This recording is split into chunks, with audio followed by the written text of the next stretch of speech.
Yokoso Otakus! I have been playing Soul Hackers 2 all weekend for the PC, and there's a couple things I'd like to talk about, but number one, I think that this game is now my firm recommendation for an entry-level SMT game, be it any of the spin-offs or just SMT mainline in general, and I want to talk about it.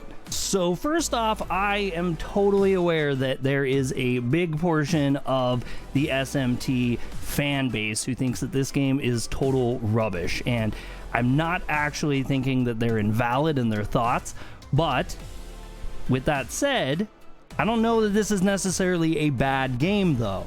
First off, the story is super awesome. I enjoy the story quite a bit, and the characters are also really great and interesting, and they're kind of unique, and as you play through the game, you get to learn more about them and some of their backstories that get hinted when you pick them up. You get to kind of dive into them as the story progresses, and I think that that's a really solid way of getting someone's interest into this game in general. Along with that, the soundtrack is absolutely mind-blowing good. Like, the longer I play this game, the more tracks just keep popping up that I just find myself just nodding my head to.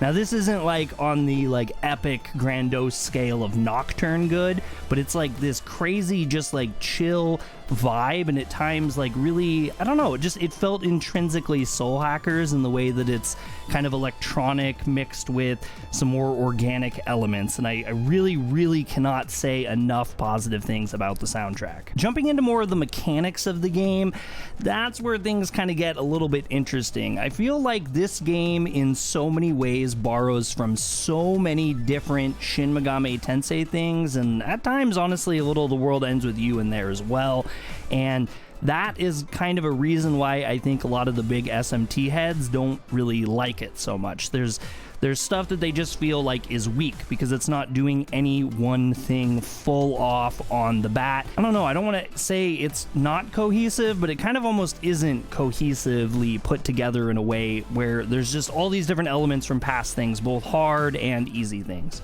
And speaking of easy things, there's a lot of ways that this game makes itself much easier than things have been in the past before. And I honestly, that's where I think a lot of like the muck from people comes from, is just all these different things that they have in the game, whether it's how you get the demons. Like, the demon negotiation is so much more simplified and easier than before. In fact, I don't even know that you could really call it a negotiation. So, borrowing from a mechanic that I believe came out in Persona 3 possibly, when you go into the dungeons, the characters separate out, but not your main party in this one, it's your demons. They separate out into the world, and as you're exploring these dungeons, you find demons around, and they do a multitude of things. Sometimes they give you like an item that you need for a quest, sometimes they give you a random item, but on other occasions they find a demon for you, someone that you might want to negotiate with, and they'll pop up, and if you already have them in your party, you'll get an item from them, or maybe even some money sometimes. But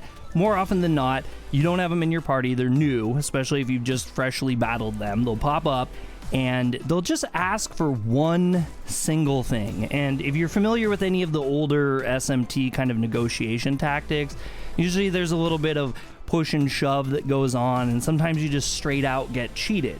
So far in my 12 hours of the gameplay that I've seen, this is not the case. You just get them, they appear, and they ask for like money or items. And it's a one-shot thing. Do you have the money? Do you have the items?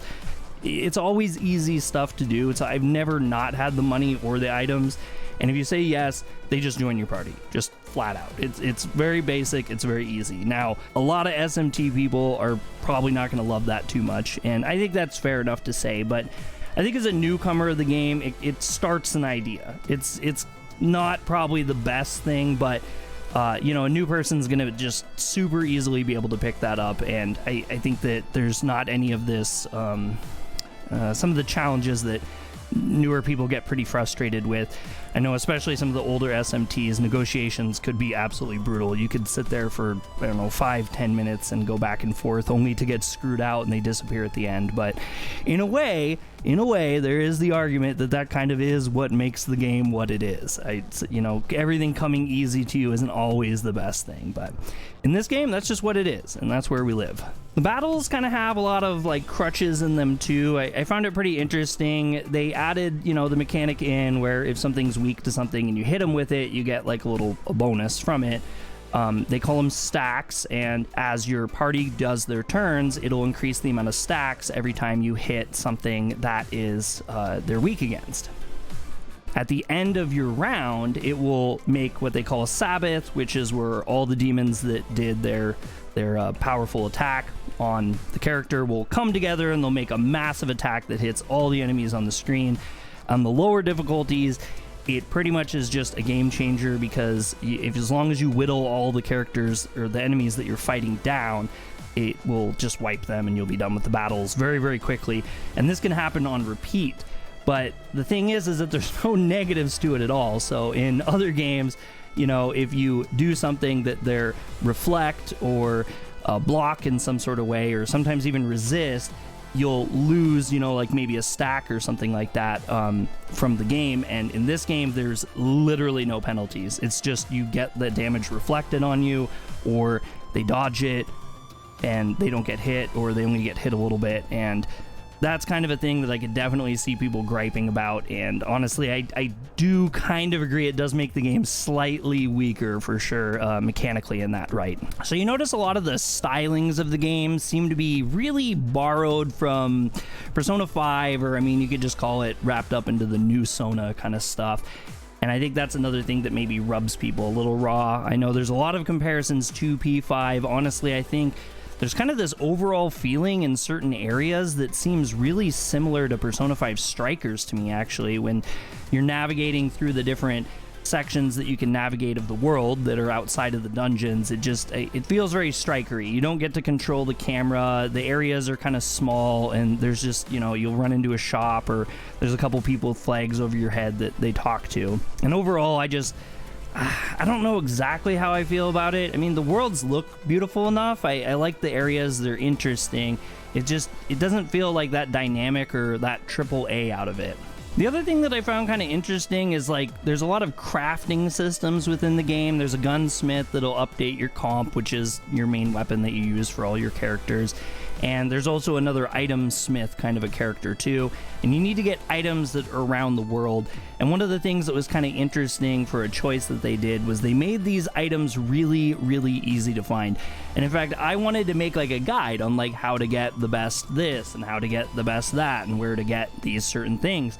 But it's kind of pointless for me to make a video like that, because in this game, all you have to do is go to the item that you need and hover over it, and it will literally tell you right where it is. It'll say, go here to this area, and this is where the item is. And honestly, there's no really need for a guide like that, which I guess is more of a downside to me personally. I think as a new player, though, it could be a good thing, because it takes away a lot of frustration. And I think that that's what this game kind of does overall, is alleviate many, many frustrations. And I think someone said it really best that I saw online, and they kind of called this SMT Light. And I do have to agree with that. But because of that, I think that it is a fantastic newcomer experience. Someone who has never done anything SMT at all. And it doesn't have to be someone who's interested in Persona or interested in SMT. I think just overall, this game kind of wraps up to be something that is a really good experience for someone brand new to these mechanics that wants something very simplified and very light. As a person like me, I'm a very, very long SMT player. I kind of teeter-totter back on it. I really love the game. I like a lot of things about it. It definitely has tons of stuff to do. I mean, that it just keeps expanding on these little side requests that you can do and side missions that you can do inside of a special place called the Axis. And there's a lot of stuff to do. And I think I love that about it. But it also kind of makes it feel a little looser, and with all the mechanics kind of here and there, it's like, I don't know, again, like, it doesn't seem like it's the most cohesive game that's out. But what it is extremely fun. And I know that sounds kind of weird, but it's so easy to play, and things just don't frustrate you as much, that it just seems really easy to just sit down and just play this game for hours. And it seems like every time I boot the game up, I'm stuck in it for 4 hours at a time. I mean, I really can't stop playing it once I get into it, because I get hooked in the story and the characters and the developments of things and all the different tasks that I have to do. I want to get them all. This game really makes me want to be a completionist, and it doesn't feel tiring, and I don't have these wildly frustrating moments or anything. If anything, it's the only complaint that I really have that's like a deep complaint is another one that a lot of people have had, and that's the dungeon design. So the dungeons in this game are very simplified. It almost seems to go way back again, to make the reference back to like Persona 3. And it's just a lot of corridors, a lot of samey areas that you're kind of going through, and you're just kind of repeating the same thing over and over again. You don't get lost because there's a pretty robust map for it, and there's teleporters that kind of help you zip around all over the place, but it's just really kind of a flat dungeon experience. There's not a lot of really exciting things. It's a lot of rinse and repeat in them, and that doesn't matter what dungeon you're in. They all seem to almost be exactly the same, even if they look different stylistically. Like whether you're down in the docks or you're in, like, you know, the train area, going through tracks and stuff, everything just feels very same. Overall though, I'm really loving this game. I'm having a ton of fun with it. I just have to take some of my normal, you know, SMT desires and set them over to the side and be a little bit more open-minded about this.